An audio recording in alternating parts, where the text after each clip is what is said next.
Welcome to the debate here on France 24. I'm Mark Owen. French politics has in many ways been swept by a green wave. When the votes were cast and counted on Sunday, the cold facts were Strasbourg, Lyon and Bordeaux went green. There were other unexpected places too. Remarkable historic achievement is what the Greens are saying, and a clear message perhaps that more and more people now view the environment as the real priority. Let's talk about Paris, held by the city mayor Anne Hidalgo. Her programme is set to promise more measures to clear up the capital. Perhaps people having lived through the lockdown due to COVID-19, seeing and breathing cleaner air, like what they saw and what they breathe, and want that to continue. So clear measures, perhaps. Who are the biggest losers?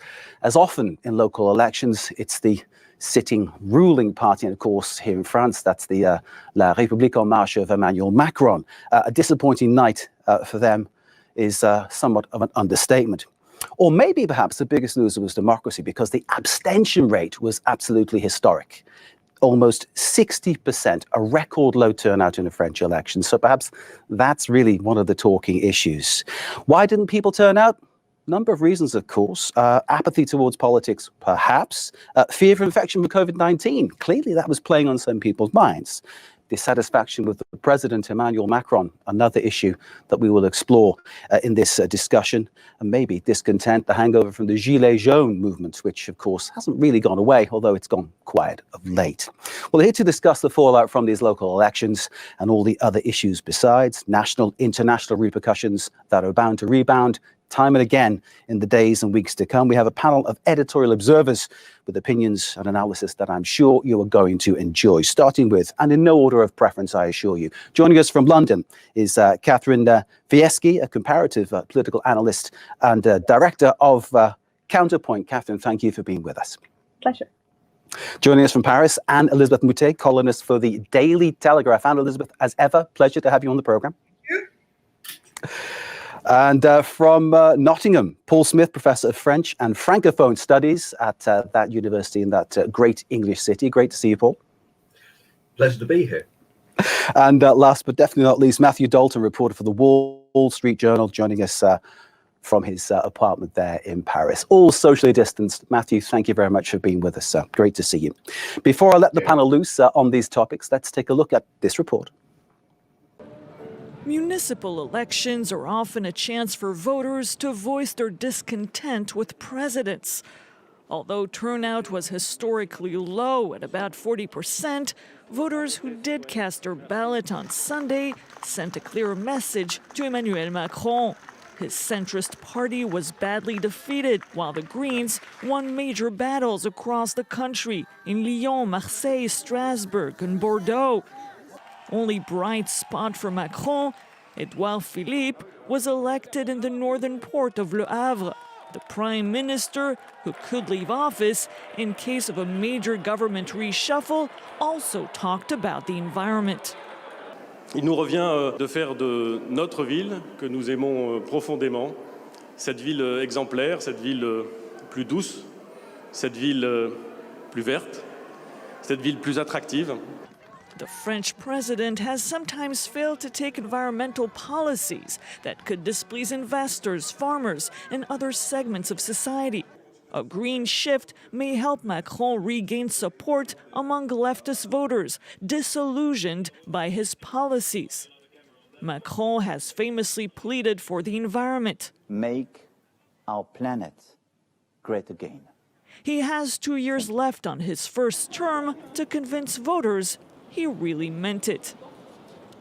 So we heard those words, make the planet great again. There's a green wave, perhaps. Can President Macron learn how to surf that, take it to shore, and bring the changes that people want? Let's bring in our guests. Catherine Fieschi, comparative political analyst and director of Counterpoint.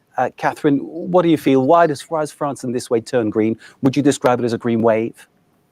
Well, I mean, I think that we shouldn't downplay the significance of this, but we really should ask ourselves how much we want to read into this election. First of all, I think that this election, this is the second round that was postponed. And in a way, what's really interesting is that the low turnout, and it is particularly low for local elections in France, the low turnout is a little bit that this election sort of took place before in the world as it was before, and then there's this coda that I think a lot of people didn't pay much attention to. So I think that the low turnout should be blamed in part on that.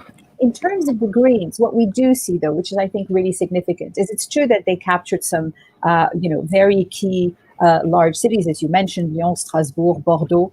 But I think what's really significant and what we need to look at for the next couple of years is whether actually this transcends the city dynamics, right? Or whether we're going to see a rural France that actually doesn't get on the back of this green wave at all, whether we see what they call peri-urban France, kind of suburban and nearly rural, also balk at this green wave. So I think it's significant, but I think we have to be a little bit careful about how much we read into it. Catherine, thank you very much indeed. And Elizabeth, can I bring you in and ask, green wave, but no wipeout. Do you think there's going to be an impact coming from the green sector? Well, there is an impact for the obvious reason that this is real. The Greens have won several important, some of the most important cities in France, like Bordeaux and Lyon. And therefore, I would say that is maximum power for the Greens. Now, I've been looking everywhere for figures that would give a national a percentage. And at the time of speaking, we don't know it, but it was 12.2% in the first round, which was back in March. And so let's assume that it's 15%, which I think is pretty high. For the presidential election, Yannick Jadot, the Green putative candidate, is 14%. It still is a small portion of the French vote and French population. So it's the fact that they are the smaller party that has become the kingmaker. It's very difficult to win without them, and the only person who managed to win without them is Martine Aubry, the wily old socialist mayor of Lille. And in the rest, if you weren't with the Greens, you were finished. And therefore, and Paris is a good example, I'm sure we'll talk about it, Anne Hidalgo's victory is entirely due to the Greens. So again, what I'm saying is I'm not sure that what the French electorate at large wants is a priority on green issues that will impact the recovery at a time when everybody is terrified of the recession that will come. The calculations of what the recession is going to be, we don't know yet, but we know that France has already lost 11% of GDP in this quarter, and we don't know how many jobs will be lost. And I suspect that the green wave will be counterbalanced with the real problems of the economy. Anne Elizabeth, thank you very much indeed. Paul Smith, can I bring you in there? Anne Elizabeth talking about the fact that at some point, yes, the green issues are something that clearly the electorate have gone for in this election at this particular time, but there are harsh economic realities that are perhaps at play. And I'm thinking in the back of my mind about the announcement from Renault that they want to lose something like 15,000 jobs and obviously close, I think it's 5 factories across France, and the government trying to intervene to stop that happening. Do you feel that the green political movement can somehow manage to survive and put its points across when these other factors are clearly at play? Well, I think that the green movement is more than just bicycle lanes. I mean, that's one of the very important things that we need to remember about this movement, but it is actually quite a radical left-wing movement. I'm not entirely in agreement with the idea that the left needs the Greens. The Greens have also succeeded because of the left, the socialists and various other left-wing parties. So this is a coalition. And it's very much worthwhile remembering as well that, okay, these are local elections, but when you begin to look at the more, the kind of the national issues that a candidate would have to take on board if we're thinking ahead to the presidential elections, then those policies are really, some of them at least, are really quite radical. And it very much depends on whether the more moderate left-wing voters, socialist voters and so forth actually go for, when they really begin to think about this, the more radical politics, whether those are things that they can get on board with. Matthew Dalton, if I could bring you in, we heard Paul Smith there describing how he feels the Greens are fitting in and where it could go. What do you think? Do you think that the Greens can actually grow further from this, or is it something that perhaps is a kind of a false dawn in some way? Well, I think for many French voters, environmental issues are extremely important. I think ultimately the question is whether they feel those concerns are not being captured by a lot of the more mainstream parties in French politics. And it's interesting that parties across the political spectrum are really trying to use environmental issues to particularly to grab younger voters. I think that's become very important. And you see it both on the left and the center and even on the far right. Marine Le Pen has made a concerted effort, I think, to try and establish her environmental credentials, and at the very least, not to make environmental issues a weakness for her, because I think any party that is seen as being weak on the environment, I think, is doomed at the polls. So it's at the very least an issue that you've got to play very solid defense on. And I think the municipal elections in France have really showed that a party that is the party of the environment proved to be the kingmakers.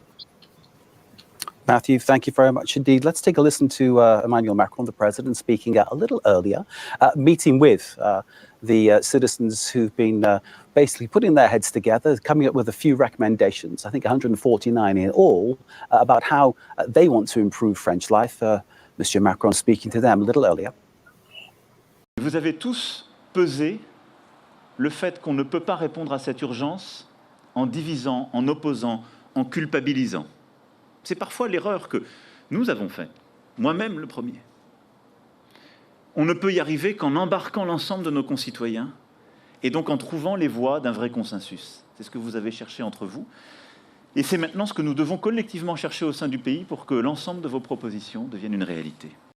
Indeed, I'm kind of left thinking it's a bit like that song by U2 where Bono sings, "Is it getting better or any easier on you now? You've got someone to blame."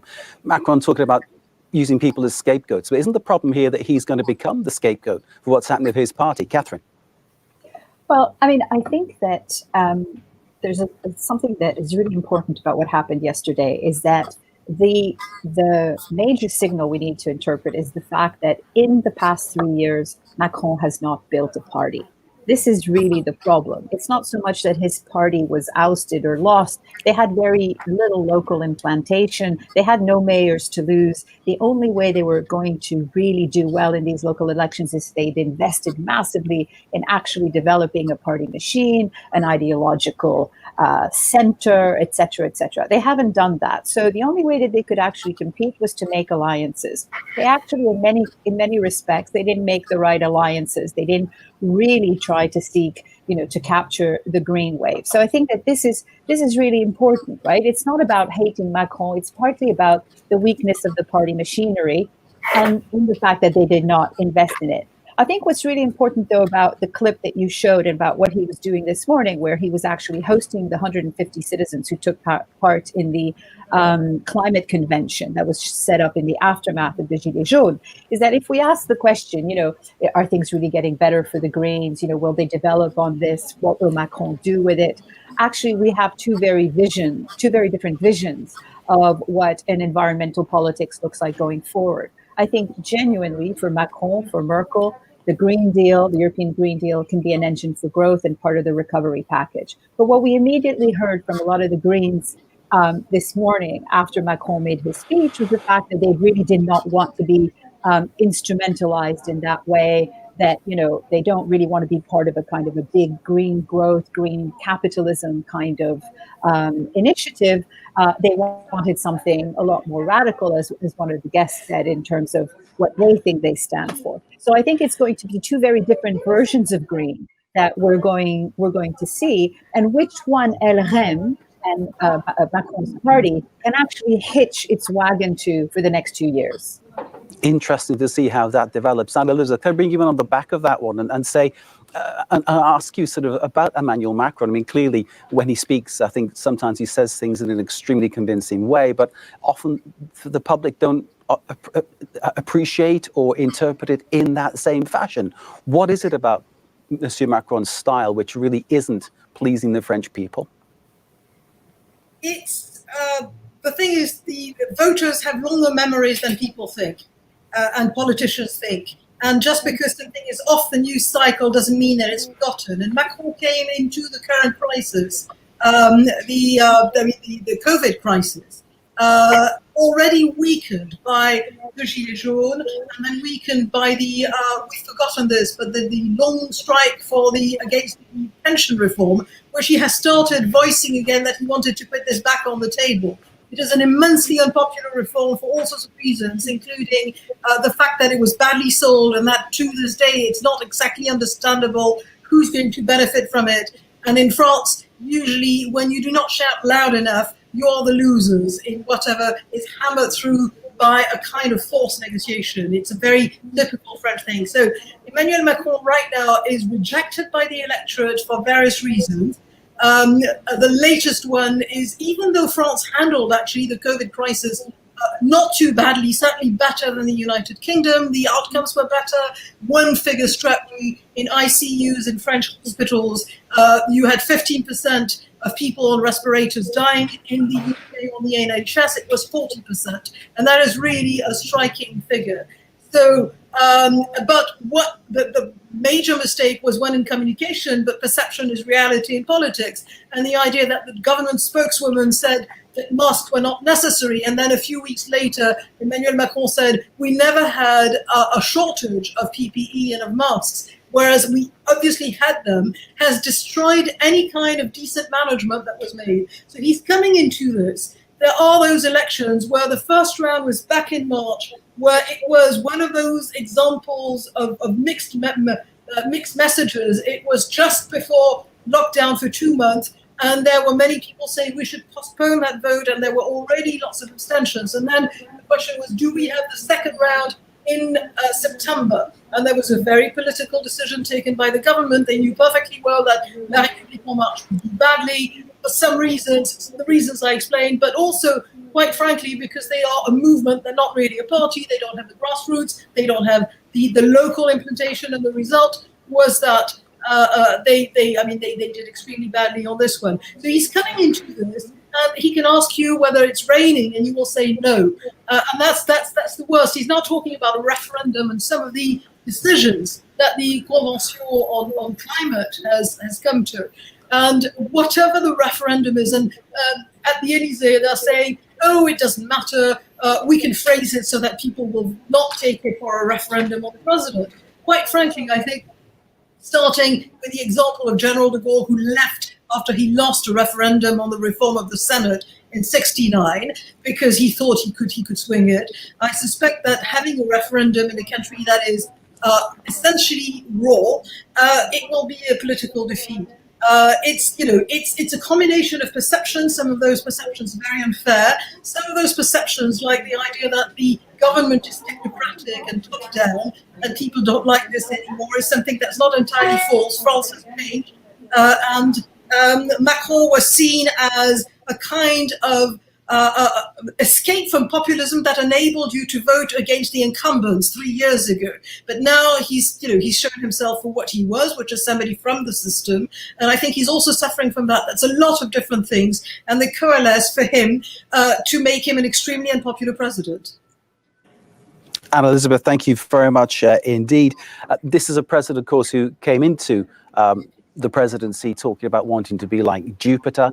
During the campaign, he was talking very convincingly, though, to ordinary people and seemed to communicate well with them. This idea of perception, Paul Smith, to bring you in to talk about this, are we talking about a president who is kind of losing touch more and more? The whole Gilets jaunes affair, of course, began when diesel prices were hiked, which, of course, was something which will touch mostly the poorest people.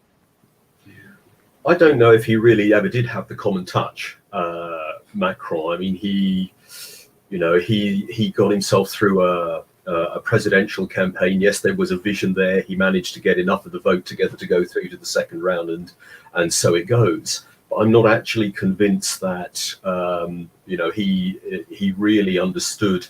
When he's in contact with people, you talked about his use of rhetoric, but when you begin to analyze his rhetoric, you listen to that speech there in the garden at the Elysee, and he used this same idea of, we have to change, and I'm the first person who's got to change. Yeah, all right, then do it. But I don't actually see him as a man of the people, and I think that what we're going to see, or certainly there's a kind of a view going on that actually in the next couple of years we're going to see much more of Macron, the hyper président. That's a word that's coming back in now. There's some very interesting speculation as well about obviously the reshuffle and the future of Edouard Philippe, and whether in fact Macron's going to move him out and bring in somebody who's going to be much more his vector. So I think that we're at a very important turning point for Macron. I absolutely agree with what's been said about the lack of a party. He might not need it in order to get re-elected in 2022, but there's a lot of unknowns right at this moment in time. Paul Smith, thank you. Let's bring in Matthew Dalton from the Wall Street Journal. Paul, they're talking about the unknowns at this point in time. But Matthew, this green wave, I'm coming back to that, this idea, obviously, Paris COP21, there's all sorts of green measures being installed on various streets across France. There's talk perhaps of stopping internal flights from the main airline Air France, all kinds of measures that people are talking about to encourage people to drop their cars, use public transport. If that improved, I'm sure loads more people would. Do you think there is something here that Macron can take advantage of, can push on with, can help to sort of lift his reputation?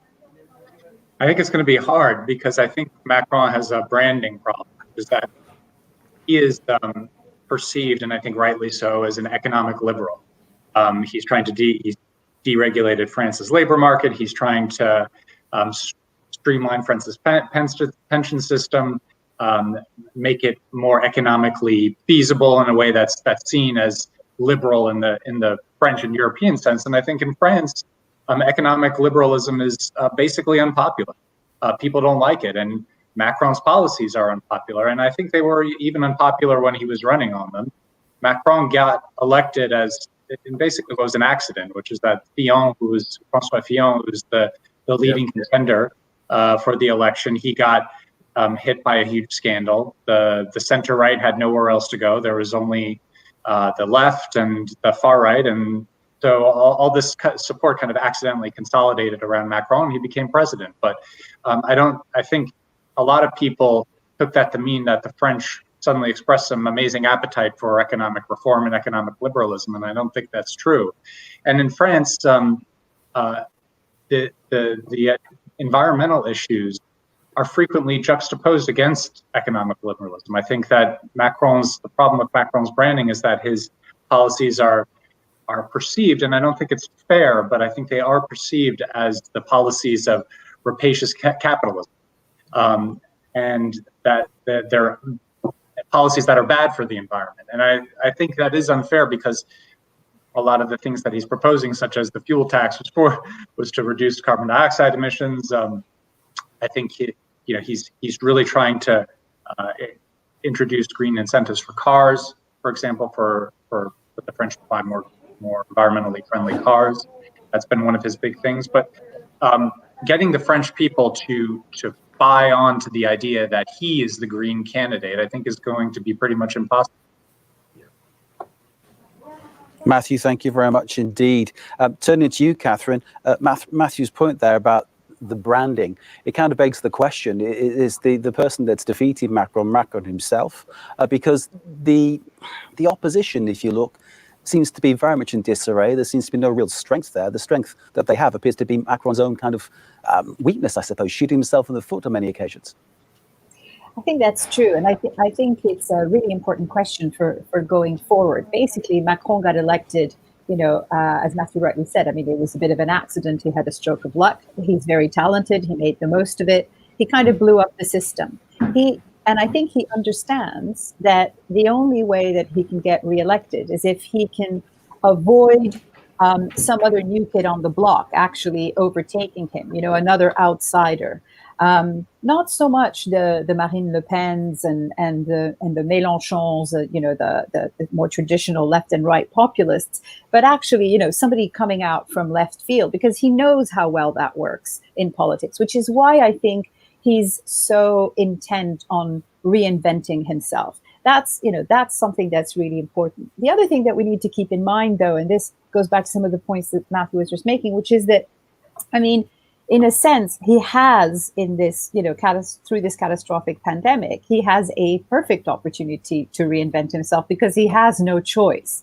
He can no longer be, a liberal, a super liberal president, kind of deregulating, liberalizing the labor market. Actually, the labor market, has been completely undermined. The moment we're in and what he's been doing and what he will have to do will bear no resemblance to the program that he campaigned on or started implementing at the beginning of his presidency. So there's a perfect moment there for him to really kind of come back, and potentially put something new forward. The problem is that he keeps saying that he's going to do it, right? Every 6 months we get the great reset, and at one point, you have to wonder when he's really going to reset himself, which is why the potential reshuffle, how big a reshuffle, including the prime minister or not, in the next week or so, which is why it's such a big deal, because, is he really going to say, right, I am going to use the next 2 years to do something completely different? And that is one of the big questions. And of course, what matters as well is coming back to this issue of the abstention rate, which was like nearly 60%. I think we can show the exact figure because it's quite shocking to consider. Coming from the UK, we're used to extremely low turnouts in local elections. People don't tend to care. But in France, these elections are often the most popular, with people turning out to have their say, influencing where they live. And it's a really exquisitely French thing, voting in the local elections. This figure, I think, has shocked many people. Paul Smith, I'll bring you in to talk about this a little bit more, that issue of why so many people didn't vote. And how does Macron get these people excited about politics again? We're talking young people. I understand many women, it broke down, didn't vote. Working class people, to use a label, didn't vote as well. Those who mostly voted were, as is often the case, older people. Well, it's not just Macron, is it, who's got to get people into the vote to vote. It's all of them. And you raised the other participants are raising really important points about who are the opposition. A left field candidate, who would that be? Well, maybe not as left or right as, Catherine said, that it might not be the Le Pen or the Mélenchon, but it might be somebody, an outlier, actually a moderate outlier. Why not Valérie Pécresse? Why not Xavier Bertrand? If the Republicans themselves can't come up with a decent candidate, that would really scare Macron. But they all have, it seems to me, a role to play in re-energizing. I mean, part of the Gilets jaunes movement wasn't just about opposing Macron. Remember that the Gilets jaunes rejected all the political parties. They rejected the trade unions. So it's all, there's a kind of broad rejection of conventional politics. And so political parties have got to really think about doing things differently in order to get people back to the polls, because otherwise it's not going to work. And so the energizing has to come. Yes, Macron, in a sense, has to lead, but also the other political parties have got to be asking themselves a question about how they didn't mobilize their electors. And I think that that's a really big question that has to be asked right across the board, not just by Macron and La République en Marche. Thank you very much indeed. Matthew Dalton, picking up what Paul was saying there about mobilizing people. If you think about issues such as Black Lives Matter, Adama Traore, massive demonstrations called at a moment's notice, at a time of pandemic, many people turning out to have their say. And one or two of these demonstrations have disintegrated into scenes that I think the organizers might regret. But there's a sign there that people are motivated by issues, that people are motivated by things that are important to them. Is this where politics in France is going wrong? It's not actually tuning in, plugging into what people care about. Maybe. I think worth remembering also that when Macron was elected, there was at that election, there was a record high abstention rate for a presidential election. Record numbers of people either voted blanc, like a blank ballot, didn't vote at all. And that's because I think a lot of people didn't want to vote for either somebody they viewed as a rapacious free market liberal or a nationalist, a far right nationalist. And so I think, I don't know, maybe I have a counterintuitive take on it, but I think maybe the candidate to bring people back to the polls is somebody who fits more squarely within the existing ideological and political boundaries of French politics. Kind of like just, standard center-left candidate, probably more in line with the ideological dispositions of the French public, and somebody who the average French person will find themselves agreeing with more easily, will find themselves liking more easily, perhaps somebody who they can identify more easily with. Than Macron, who's a rich man who worked at Rothschild, former investment banker, somebody that was distrusted by the French public. So it could be an outsider, but it also could just be kind of your standard center-left or center-right politician who will bring people back to the. Absolutely interesting to consider that. A French journalist that I know, a friend of mine, described how on the occasions he's met Emmanuel Macron, he described him as the most incredibly intelligent person he's ever met. Very clever, but also very charming. This seems to get lost in translation somewhere with the electorate. And I think maybe that's a problem for politicians. But picking up on what you were saying, Matthew, about, say, a centre-left figure who could perhaps somehow springboard onto the national scene and create that impact. Catherine, can I put this to you? There's a mayor in Paris who's very popular, and there's a history of Paris mayors becoming prime ministers and presidents. What do you think about Anne Hidalgo? Well, I mean, I think what matters is what Anne Hidalgo thinks of Anne Hidalgo, and she's made absolutely no mystery of the fact, that she would definitely give it a go, right? She's been fairly clear about that. She's just been reelected very well. I mean, kind of landslide victory.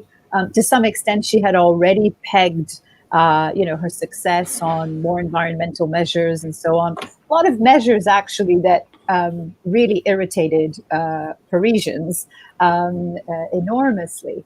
But I think she had made the turn before COVID, before a number of other events, and so I think she's very well placed. She's very good at the alliances, which is key in terms of the first round of the presidential election and so on.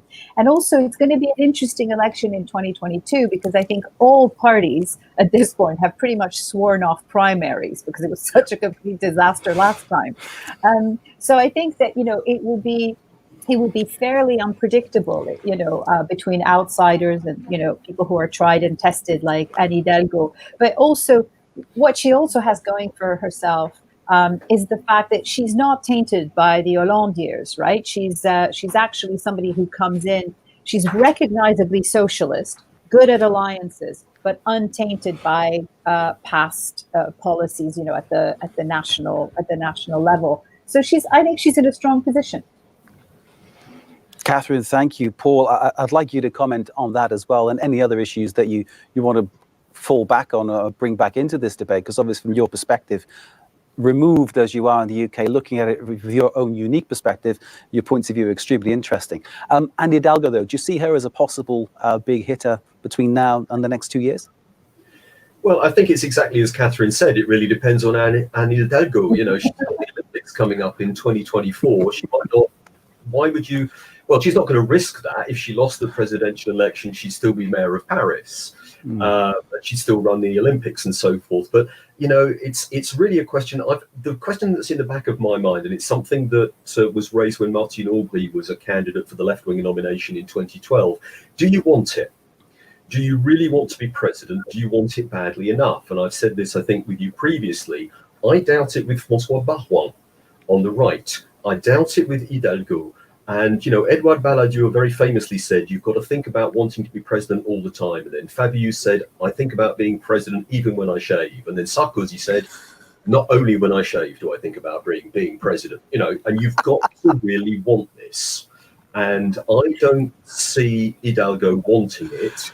I'm slightly more convinced by somebody like Xavier Bertrand. So if we go back to that idea that Matthew was talking about, that there are people who are within, so maybe there's a socialist, a potential socialist candidate we're kind of missing in all of this. But I'm scratching my head to try and think who it might be. But even the Greens, the problem, you mentioned primaries, Catherine. Who would be the Green candidate? Would it be Jadot? Would it be Piolle, the guy from Grenoble? Is somebody else? Because every time the Greens have a primary, they vote for the candidate you weren't expecting. Yeah.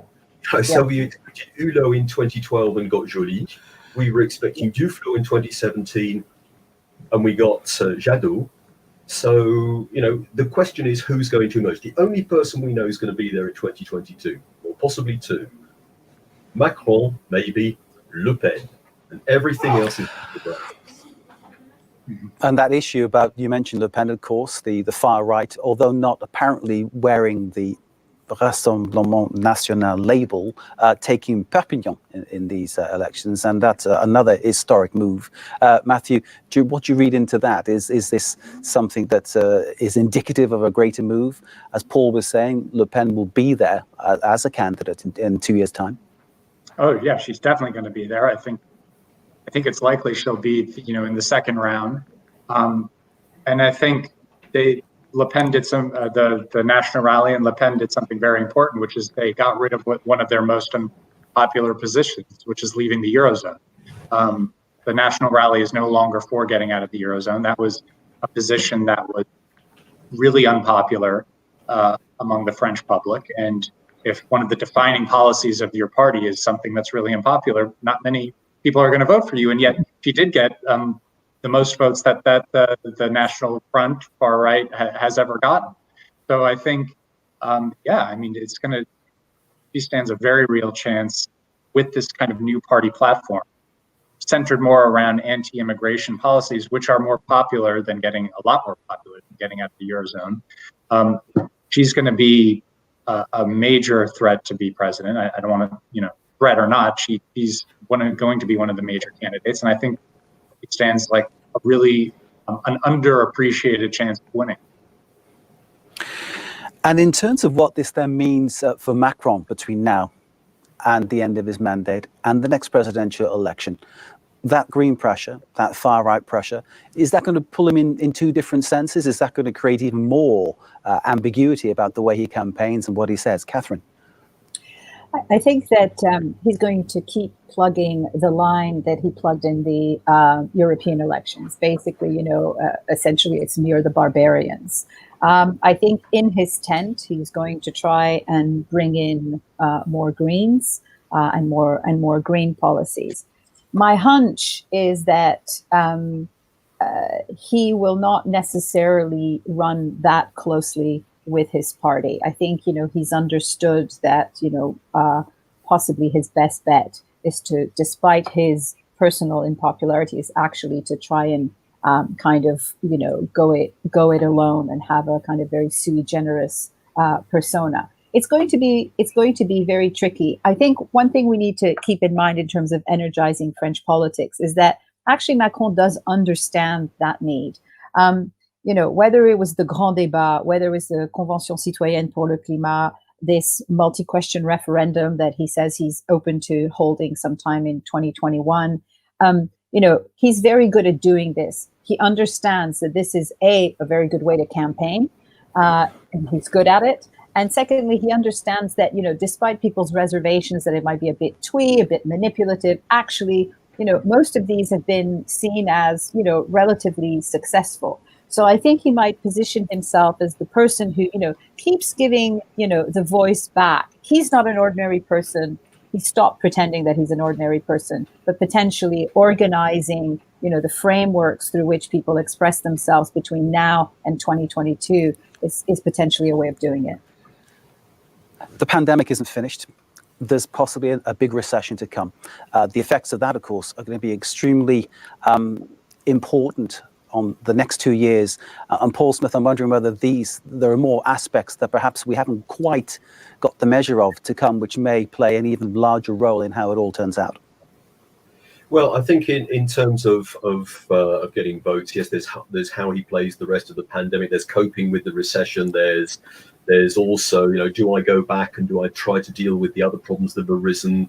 Matthew mentioned the pension reform. Can I go back? Have I got time? Because actually, he's got very little time. He's got less than 2 years now before the presidential election starts. We've got a whole bunch of other elections to get through in France. He's very pressed for time now. Suddenly, he's realizing that the lead in now to 2022 is no time at all.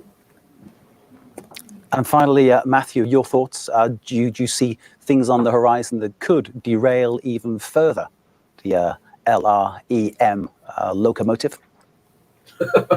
Yeah, I think if Macron continues to pursue the pension reform, that's just kind of another unpopular policy that is going to define him for the next few months, and it seems like he wants to do that. I think Macron's problem is very simple. He keeps on doing things that are basically unpopular, and so he's got to find an issue if he wants to be re-elected, and I don't think he can be considered, certainly not the favorite at this point. He's got to find an issue that is high profile, that will define the party and his agenda for the next 2 years, that French people support more broadly. And the environment could be that, but that goes back to our previous discussion about the branding issue that he faces, and it might be too big for him to overcome at this point. Matthew Dalton of the Wall Street Journal, thank you very much indeed. Thanks to Paul Smith from the University of Nottingham, and thanks to Catherine Fieschi of Counterpoint, and also to Anne Hidalgo from the Daily Telegraph. Thanks to you all for joining us, and thanks to you for watching. Do stay with us. You're watching France 24.